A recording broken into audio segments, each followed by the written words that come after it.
Hi കൂട്ടുകാരെ, സാലൂസ് വേൾഡിൻ്റെ പുതിയൊരു കൃഷി വീഡിയോയിലോട്ട് എല്ലാവർക്കും സ്വാഗതം.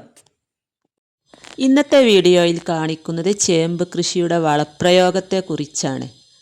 ചേമ്പ് നടുമ്പോൾ നല്ല രീതിയിൽ തന്നെ അടിവളം കൊടുത്ത് നട്ടതാണ്. ഇപ്പോൾ നമ്മുടെ ചേമ്പ് തൈകൾ വളർന്ന് അടുത്ത വളം കൊടുക്കാൻ പാകമായിട്ടുണ്ട്. ഇന്ന് നമ്മൾ ചേമ്പിന് പ്രധാനമായി നൽകുന്നത് ചാരമാണ്.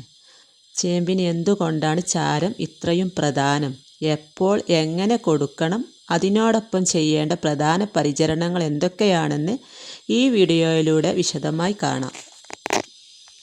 ചേമ്പിന് ചാരത്തിൻ്റെ പ്രാധാന്യം. ചാരത്തിൽ പൊട്ടാസ്യമാണ് അടങ്ങിയിട്ടുള്ളത്.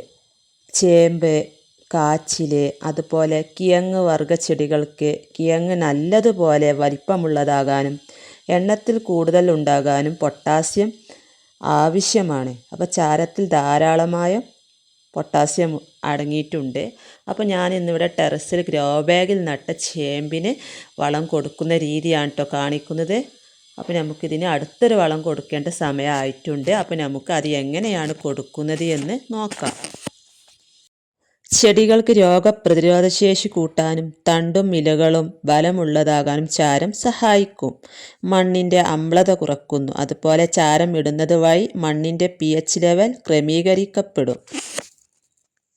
നമ്മൾ അടിവളം നൽകി നട്ട തൈകൾ മുളച്ച് ഒരു 30-45 ദിവസങ്ങൾക്കുള്ളിൽ അടുത്ത വളപ്രയോഗം നടത്താം. വളമിടുന്നതിന് മുമ്പ് ചേമ്പിൻ്റെ ചുവട്ടിലെ മണ്ണൊക്കെ ചെറുതായിട്ടൊന്ന് ഇളക്കി കൊടുക്കാം. ചെടികളുടെ വേരുകൾക്ക് കേടുപാട് വരാത്ത രീതിയിൽ ഇളക്കുക. എന്നിട്ട് വേണം നമുക്ക് വളം ഇട്ട് കൊടുക്കാൻ. അതുപോലെ തന്നെ ചുവട്ടിൽ കളകളൊക്കെ ഉണ്ടെങ്കിൽ അതൊക്കെ ഒന്ന് പറിച്ചു മാറ്റുന്നത് വളരെ നല്ലതാണ്. അപ്പോൾ ഞാൻ ഇതിൻ്റെ ചുവട്ടിൽ കുറേ കരിയിലകളൊക്കെ ഇട്ട് കൊടുത്തതായിരുന്നു കേട്ടോ. അപ്പോൾ കൂടുതലും ഈ ഗ്രോ ബാഗിൽ ഉണങ്ങിയ കരിയില നിറച്ചിട്ടാണ് ഈ ചേമ്പ് നട്ടത്. അപ്പോൾ നമുക്ക് ഈ മുകൾ ഭാഗത്തുള്ള ഈ ഉണങ്ങിയ കരിയിലകളൊക്കെ ഒന്ന് എടുത്ത് മാറ്റി ചെറുതായിട്ടൊക്കെ ഒന്ന് മണ്ണ് ഇളക്കി കൊടുക്കുക. എന്നിട്ട് വേണം നമുക്ക് ആ ചാരം ഇട്ട് കൊടുക്കാനായിട്ട്. ഈ ഗ്രോ ബാഗ് നിറക്കുമ്പോൾ 3/4 ഭാഗത്തോളം ഉണങ്ങിയ കരിയില നിറച്ചിട്ടാണ് ഈ ചേമ്പിൻ്റെ വിത്തൊക്കെ നട്ടത്. ഈ കരിയിലൊക്കെ പൊടിഞ്ഞ് നല്ല അടിപൊളി വളമായി മാറിയിട്ടുണ്ട്. അതുപോലെ തന്നെ നല്ല ഇളക്കമുള്ള മണ്ണായിട്ടുണ്ട്. നല്ല ഇളക്കമുള്ള മണ്ണിൽ നല്ല രീതിയിൽ തന്നെ ചേമ്പിൻ്റെ വിത്തുണ്ടാവും. അപ്പോൾ നമുക്ക് ഇനി ഈ ചാരം എങ്ങനെയാണ് ഇട്ട് കൊടുക്കുന്നത് എന്ന് നോക്കാം.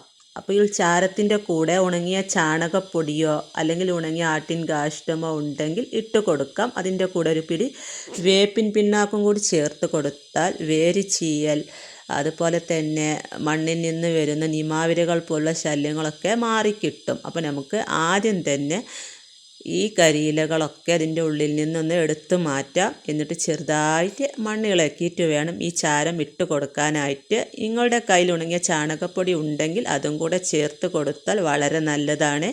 ഞാനിവിടെ ഇപ്പോൾ ചാരം മാത്രമേ ചേർത്ത് കൊടുക്കുന്നുള്ളൂ. അപ്പോൾ നമുക്ക് ഈ ചാരം ഇട്ട് കൊടുക്കുമ്പോൾ ഇതിൻ്റെ തണ്ടിനോട് ചേർന്നിട്ട് കൊടുക്കാതെ ഇതുപോലെ കുറച്ച് ദൂരെയായിട്ട് ഇട്ട് കൊടുക്കാം. ഇങ്ങനെ ഇട്ട് കൊടുത്തതിന് ശേഷം അതിൻ്റെ മുകളിലോട്ട് നല്ല രീതിയിൽ തന്നെ മണ്ണിട്ട് കൊടുക്കണം. മണ്ണിട്ട് കൊടുത്താലേ നല്ല രീതിയിൽ നമുക്ക് ചേമ്പ് തിങ്ങി നിറഞ്ഞ് ഉണ്ടാവുകയുള്ളൂ. അപ്പോൾ ഞാനിവിടെ ഉണങ്ങി കരിയില കമ്പോസ്റ്റാണ് കേട്ടോ ഇട്ട് കൊടുക്കുന്നത്. ഞാനിവിടെ കൂടുതലും ചെടികൾക്ക് കൊടുക്കാറ് ഈ കരിയില കമ്പോസ്റ്റാണ്. ഒരുപാട് കരിയിലകളൊക്കെ ഇവിടെ ഉണ്ടായിരുന്നു. അപ്പോൾ അതൊക്കെ അടിച്ചു വാരി ഒരു ചാക്കിലാക്കി വെക്കും. നല്ല രീതിയിൽ തന്നെ പൊടിഞ്ഞ് അതൊരു കമ്പോസ്റ്റായി മാറുമ്പോൾ ഇതുപോലെ നമുക്ക് ഗ്രോ ബാഗ് നിറക്കാനൊക്കെ ഉപയോഗിക്കാം.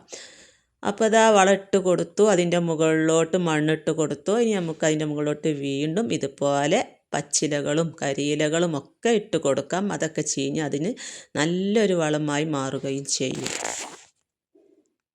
ചേമ്പ് കൃഷിയിൽ ഏറ്റവും ശ്രദ്ധിക്കേണ്ട ഒരു കാര്യമാണ് വളമിട്ട ശേഷം മണ്ണ് കൂട്ടിക്കൊടുക്കുക എന്നത്. വളമിട്ട ശേഷം ചുറ്റുമുള്ള നല്ല ഫലഭൂഷ്ടമായ മണ്ണ് ചേമ്പിൻ്റെ ചുവട്ടിലേക്ക് കൂട്ടിക്കൊടുക്കണം.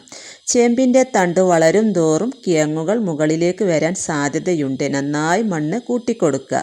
നമ്മൾ പറമ്പിൽ നട്ട ചേമ്പാണെങ്കിലും നല്ല രീതിയിൽ തന്നെ ഇതുപോലെ വളങ്ങൾ കൊടുത്ത് മണ്ണ് കൂട്ടിക്കൊടുക്കണം.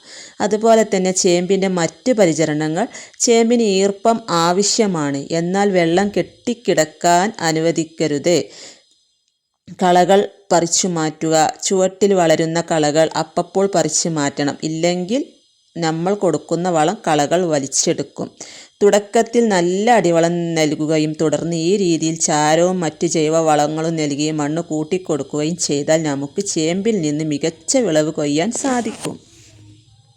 ഈ ഒരു രീതിയിൽ എല്ലാ ചേമ്പിനും നമുക്ക് വളമിട്ട് മണ്ണ് കൂട്ടിക്കൊടുക്കാം. ഈ ഗ്രോ ബാഗിൻ്റെ മടക്കൊക്കെ ഇതുപോലെ ഒന്ന് നിവർത്തി കൊടുത്താൽ വീണ്ടും നമുക്ക് അതിലോട്ട് വളവും മണ്ണും ഇട്ട് കൊടുക്കാം. അപ്പോൾ അതെല്ലാത്തിനും വളമിട്ട് മണ്ണിട്ട് കൊടുത്തു. അതിൻ്റെ മുകളിലോട്ട് ചപ്പും ചവറൊക്കെ ഇതുപോലെ ഇട്ട് കൊടുക്കുക. നമ്മുടെ സീമക്കൊന്നയുടെ ഇലയൊക്കെ ഉണ്ടെങ്കിൽ അതൊക്കെ ഇട്ട് കൊടുക്കുന്നത് വളരെ നല്ലതാണ് കേട്ടോ. അപ്പോൾ ഞാനിവിടെ ഉണങ്ങിയ കരിയിലയും പച്ചിലകളും ഒക്കെയാണ് ഇട്ട് കൊടുക്കുന്നത്. അപ്പോൾ ഇന്നത്തെ വീഡിയോ നിങ്ങൾക്ക് ഇഷ്ടമായാൽ ലൈക്ക് ചെയ്യാനും ചാനൽ സബ്സ്ക്രൈബ് ചെയ്യാനും കൂട്ടുകാർക്ക് ഷെയർ ചെയ്ത് കൊടുക്കാനും മറക്കല്ലേ കൂട്ടുകാരെ. അതുപോലെ തന്നെ ഫേസ്ബുക്കിലാണ് നിങ്ങളുടെ വീഡിയോ കാണുന്നതെങ്കിൽ പേജ് ഫോളോ ചെയ്യാനും കൂട്ടുകാർക്ക് ഷെയർ ചെയ്ത് കൊടുക്കാനും മറക്കല്ലേ. അടുത്ത പുതിയൊരു വീഡിയോ ആയിട്ട് വരുന്നത് വരെ വീണ്ടും കാണാം.